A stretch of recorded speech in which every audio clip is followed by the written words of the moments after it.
సూర్యాపేటలో Deccan cement factory వద్ద కార్మికుల ఆందోళన రణరంగాన్ని తలపించింది.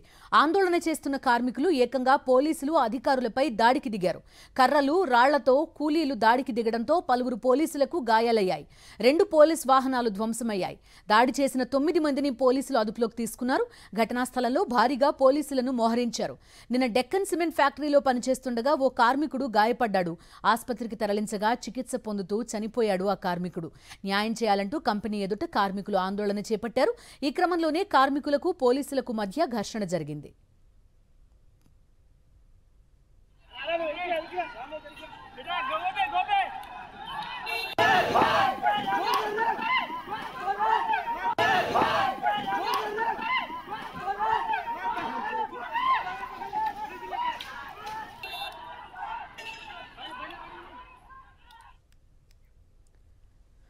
సూర్యాపేట డెక్కన్ సిమెంట్ ఫ్యాక్టరీ వద్ద ఉద్రిక్త పరిస్థితులు చూస్తున్నాం. పోలీసులు అధికారులపై దాడి చేశారు కూలీలు. పూర్తి డీటెయిల్స్ అందిస్తారు మా కరెస్పాండెంట్ అశోక్. చెప్పండి, చూస్తున్నాం ఆ స్థాయి వరకు పరిస్థితి ఎందుకు వెళ్ళింది? ముందస్తుగా ఎందుకు అంచనా వేయలేకపోయారు పోలీసులు అంటే ఏం చెప్తారు? ఓవైపు కార్మికుల ఆక్రందన కూడా అర్థం చేసుకోవాల్సిన పరిస్థితి.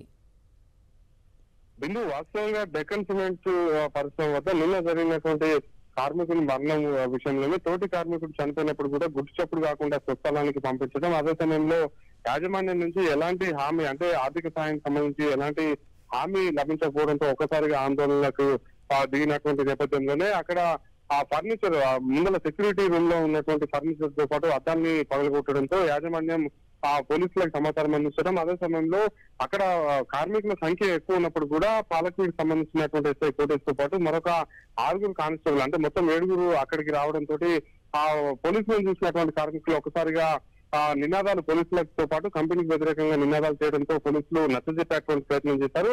ఈ క్రమంలోనే వినకపోవడంతో ఇరు వర్గాల మధ్యన వాగ్వాదం జరగడంతో పోలీసులు ఆ కార్మికుల్ని అక్కడి నుంచి పంపించేటువంటి ప్రయత్నం చేస్తున్నటువంటి క్రమంలోనే పక్కనే ఉన్నటువంటి రాళ్లతో పాటు కర్రల్ని తీసుకుని ఎస్ఐ కోటేష్ తో పాటు ఆ వెంట వచ్చినటువంటి కానిస్టేబుల్ ని కూడా తరిమి కొట్టినటువంటి పరిస్థితి ఉంది. ఈ క్రమంలోనే ఎస్ఐ కోటేష్ తో మనం విజువల్స్ లో చూస్తున్నాం, కర్రలతోటి దాడి చేస్తున్నటువంటి ఆ విజువల్స్ కూడా మనకు ప్రస్తుతం స్క్రీన్ మీద కనిపిస్తుంది. అదే సమయంలో కానిస్టేబుల్ 3 కానిస్టేబుల్ కూడా గాయాల పాలైనటువంటి పరిస్థితి ఉంది. ఈ నేపథ్యంలోనే ఉన్నతాధికారులు సీరియస్ అయ్యారు. జిల్లా ఎస్పీ నరసింహ కూడా స్పందించి ఆ గైడపల్లితో పాటు నేరేడ్చర్ల, పాలకోడు, ఆ పక్కనే ఉన్నటువంటి హుజూర్నగర్ సంబంధించినటువంటి ఎస్ఐలతో పాటు స్పెషల్ ప్రొటెక్షన్ ఫోర్స్ ను కూడా అక్కడికి పంపించినటువంటి పరిస్థితి. ప్రస్తుతం అయితే మొత్తం 9 మంది కార్మికుల్ని అదుపులోకి తీసుకున్నట్టు తెలుస్తుంది. కాకపోతే పోలీసులు మాత్రం 3 మాత్రమే దాడికి దిగినటువంటి కార్మికుల్ని అదుపులోకి తీసుకున్నామని చెప్తున్నారు. ప్రస్తుతం అయితే పోలీసులు అదుపులో 9 మంది కార్మికులు ఉన్నట్టు తెలుస్తుంది. మరికొంతమందిని కూడా గుర్తించి అరెస్ట్ చేసేటువంటి ప్రయత్నం చేస్తున్నారు. అయితే డెక్కన్ సిమెంట్ పరిశ్రమ మొత్తం పూర్తిగా అటవీ ప్రాంతాల్లో ఉండడంతో కార్మికులు అటవీ ప్రాంతంలో తరలిస్తున్నటువంటి నేపథ్యంలోనే